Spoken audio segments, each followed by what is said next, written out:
300 DPI, RGB, CMYK, bleeds, no bleeds. If these terms make your head spin every time you try to print your work from Procreate, you're not alone. As a lettering artist who gets tons of questions about printing, I am here to break it all down for you. So if you've been wondering how to get your lettering ready for professional printing, this video is for you. So today I want to talk to you about one of the most important things you need to know if you want to create professional work that you can print using Procreate. I'll show you exactly how to get your design from Procreate to print and have them look as amazing on paper as they do on your iPad screen. So make sure you stick around because I've got some pro tips, I've got some common mistakes to avoid, and also have a little sneak peek into something very exciting I've been working on.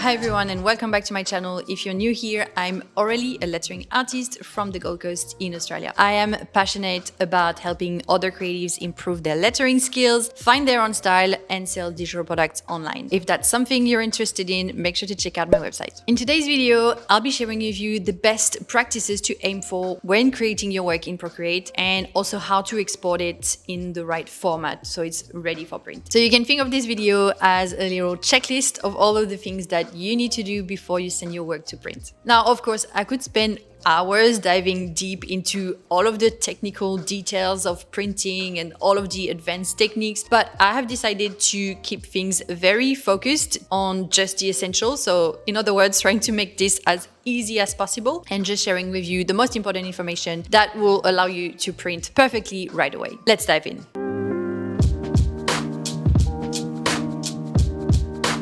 First, let's understand how printing from Procreate actually works. Essentially, anything you see on your screen can be printed, but the quality will depend entirely on your settings. And this is why a lot of people ask me if Procreate is good for printing, and my answer, of course, is always yes. And I think this misconception comes from the fact that Procreate's default settings are optimized for digital work. So when you open Procreate, you'll get a small canvas and it's going to be RGB. And I think this is why people think that it's not for print. When I posted one of my process reel for Midnight at the Houdini, a book cover I designed, I got so many comments and so many questions like, I didn't know you could print from Procreate. And it's funny because I never thought that you could not print from Procreate. And you can absolutely create print-ready artworks using just Procreate. You just need to know how to set it up right. Just like a lot of things, preparation is key. So let's talk about the first thing you need to set up, and that is your canvas. And this step is crucial, of course. So for print projects, you want to always start with the right resolution. So the resolution is just the number of pixels in an image. And most of the time, my artwork is just going to be published online. So it's just going to be viewed on social media, for example. And that's why I always like to work with a canvas that is portrait size. And my go-to dimensions are something like 2800 pixels by 3500 pixels. But if I am printing for something that is going to be physical, like a book cover, then I need to print in a specific format. And the best method is always to create a canvas in Procreate that is the exact same size you need it printed. So for example, if the book measurement is 6 by 9 inches, then you want to create a canvas that matches those exact dimensions. And here's a pro tip, you want to also include bleeds. So whenever you put the measurement in Procreate, you want to add an extra 3 to 5 millimeters on the side. So bleed is just the area of a printed page that extends beyond the trim edge. So wherever it's going to be cut, you're going to just add a little bit more of your artwork. And this will allow the printer to print the page slightly larger and then trim it, cut it down to the final size. And this will ensure that the final printed page has no unprinted edges. For example, if you're using a black background, there is no white showing. So just add an extra 3 to 5 millimeters on all of your edges and that should do the trick.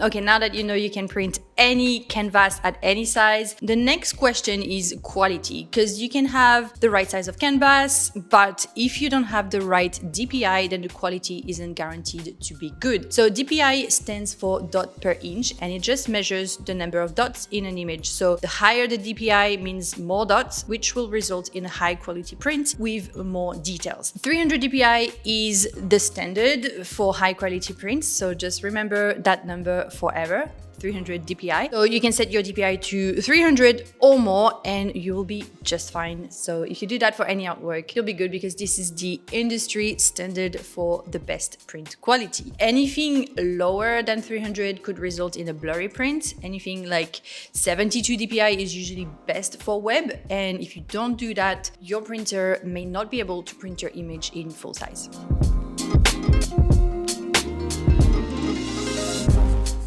Next thing you want to check is your color profile. So RGB, like I said, is the default setting in Procreate, and that's perfect for digital work, but real world printing uses CMYK. So that's the ink that you see on paper. Now, people might do this differently than me. That's just me personally. I like to work like that. I actually like to start with an RGB document first. So I like to work in RGB first, because most of the time, most of my commissions, they will end up being used mostly for digital purposes. So I would start working in RGB, and then only once I've got the final artwork, convert in CMYK. And I would use an app like Photoshop. So you can use any free photo editing app and that would do the trick. The reason I'm doing it like that is because I like to work with very vibrant colors, and I just love adding shadows and highlights, and these are the things that work better in RGB. But in saying that, you have to be extremely careful, because you have to remember that anything you're going to print is going to look less vibrant. So your screen is obviously more vibrant and brighter than paper. So anything that you're going to print is going to be less vibrant. So if you're working on a commercial project that you know is solely going to be used for print, then I would recommend working in CMYK and setting that color profile right from the start in Procreate. Now, one of my best tips is to never send the RGB file as a proof for a client. So if you know they're going to print the artwork, don't send them the RGB file, send them the CMYK file, because otherwise they will expect the print to be just as vibrant as the RGB. I've learned from my mistake. I did send an RGB file for a packaging design that I made a while ago, and the client wanted that bright purple. And I was like, well, unless you use a very specific ink, which you'll have to discuss with your printer, this is not going to print with a bright purple. And that was my lesson. Now I always send the CMYK file to my client. So always keep that in the back of your mind. Anything that you're going to see on your screen will always appear brighter. So make sure you convert to CMYK so you don't have any nasty surprises. And also another tip, once you convert it to CMYK, it will print even darker than the CMYK. Like, that's something that's very subtle, but most of the time you print something, it will look slightly darker. So always do test prints if you can, and always keep that in mind.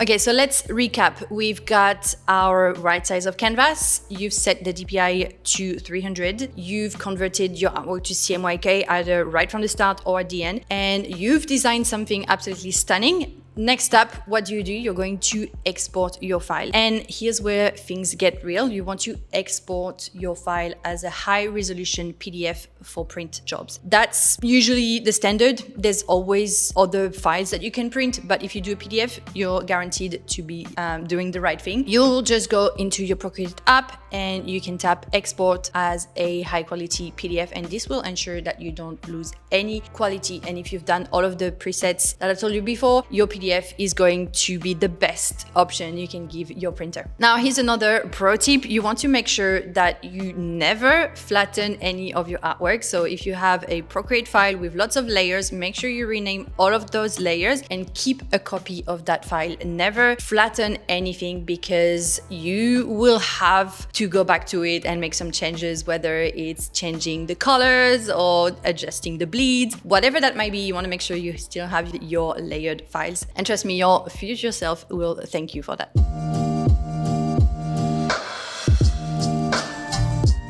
Now here's some final tips before we wrap up. Let me answer a few of the common questions I get. I get so many questions about printing, particularly when I post a video where I show the final print project like a book. So one of the questions I received a lot was, what's the largest print size possible in Procreate? Like, how big can you make it? So if you need to print a billboard, can you do that? And you can, but this will actually depend on your iPad. So the layer limits and the size limits in Procreate is determined by your iPad's RAM, not its storage capacity. So the largest canvas size you can work with will vary. It will depend on your iPad, but Procreate actually lets you create custom dimension up to the maximum supported by your own device. So for example, some iPad will support dimension as big as 16,000 pixels, for example, but the exact size will always depend on how many layers you're using and your iPad's RAM. The next question I received was quite interesting and I wanted to answer it. Someone said to me, I was told by a graphic design professor that if it's not vector, it's useless for the print industry. Is this true? And the answer is, this is not true. So a high resolution raster, a pixel image like you create in Photoshop, just work absolutely great for print. So Procreate in that sense is very similar to Photoshop, and you can print anything from Photoshop. So why couldn't you print anything from Procreate? And the difference is that a vector is going to be great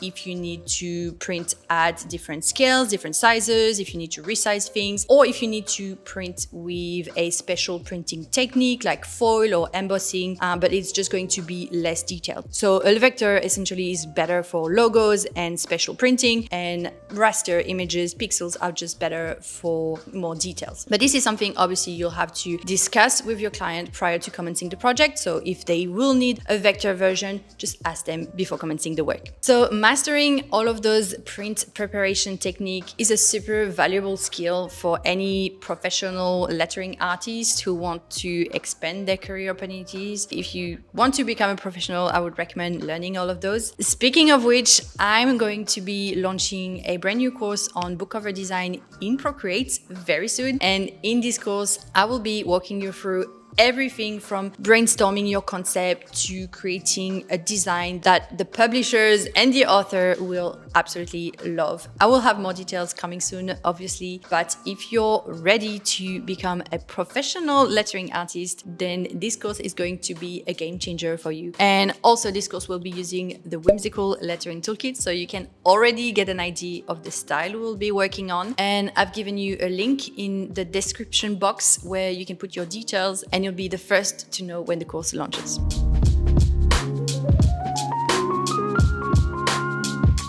Okay, so let's recap. To make your Procreate designs ready for print, remember, 1, you want to choose the right size of canvas and include bleeds if needed. 2, you want to set your resolution to 300 DPI. 3, you want to work in the correct color mode, so RGB for digital and CMYK for print. And finally, 4, you want to export your file as a high quality PDF. If you found this video helpful, make sure to subscribe if you want me to make more videos like this, and drop a comment below if you have any print related questions. I would love to help. And of course, any question I get, I can answer in more detail in the course as well. So that's super helpful if you guys have any questions. Thank you so much for watching. And until next time, keep creating, keep experimenting, and I'll see you guys in the next video.